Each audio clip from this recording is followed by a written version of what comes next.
Good morning, children. Yesterday there was division of colloids. Now there are few more methods for the colloids. Let's begin.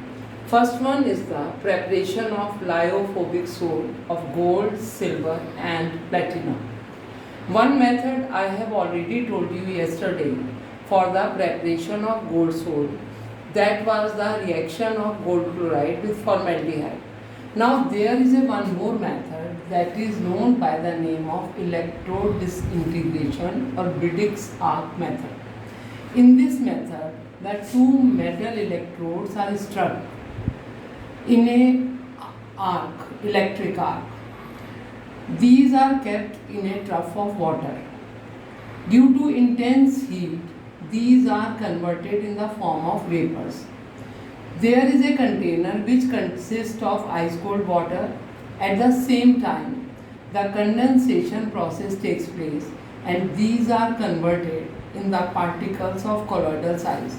Both the process, condensation and dispersion, that takes simultaneously and there is a formation of colloidal sole of gold takes place. The next property of colloid is peptization. Peptization is the process of conversion of freshly prepared precipitate in the form of colloid in the presence of suitable electrolyte. I have taken here an example. Suppose there is a precipitate of ferric hydroxide. The ferric chloride is added in the form of electrolyte. There will be a formation of a precipitate, there will be a formation of a colloidal sole of ferric hydroxide with the adsorption of ferric ion. Here, the ferric hydroxide sole is being taken.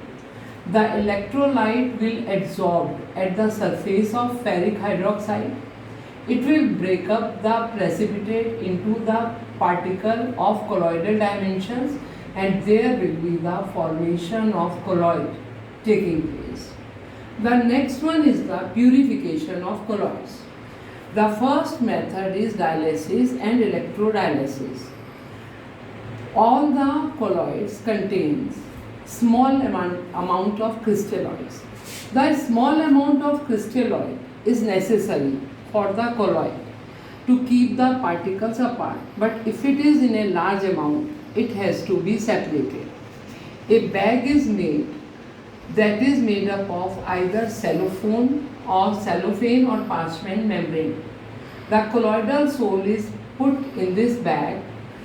This is put in a distilled water solution. The crystalloids are passed through this cellophane bag. They will come into the distilled water and the colloidal sole that will remain in this bag. The presence of crystalloids can be tested. Suppose it is NaCl. If we add silver nitrate, there will be formation of white precipitate. If we want to make this process fast, the two electrodes are being struck and one is acting as an anode, other is acting as a cathode. The process will become faster and that is known by the name of electrodialysis. The next process of purification is known by the name of ultrafiltration. All the colloidal particles can pass through ordinary filter paper. You have seen that milk can be filtered through normal filter paper. If the pore size of normal filter paper is reduced, then in that case, the crystalloid or impurities that will pass through filter paper, but there will be no filtration of colloid taking place.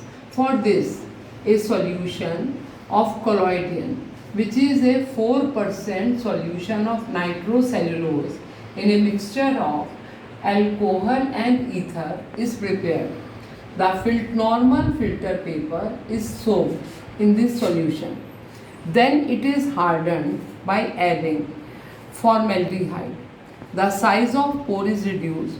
If we filter the colloidal sole through it, the impurities or solvent that will be passing through this filter paper but the particles of dispersed phase that will not filter.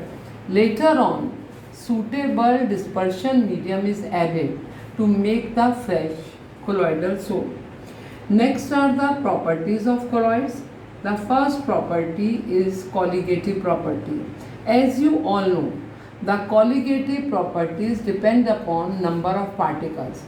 These are same as you have studied in solution, that is elevation in boiling point, depression in fusing point, but their magnitude is lower than that of a solution because of the bigger particles of dispersed phase and dispersion medium. Now I will tell you about the next properties of colloids.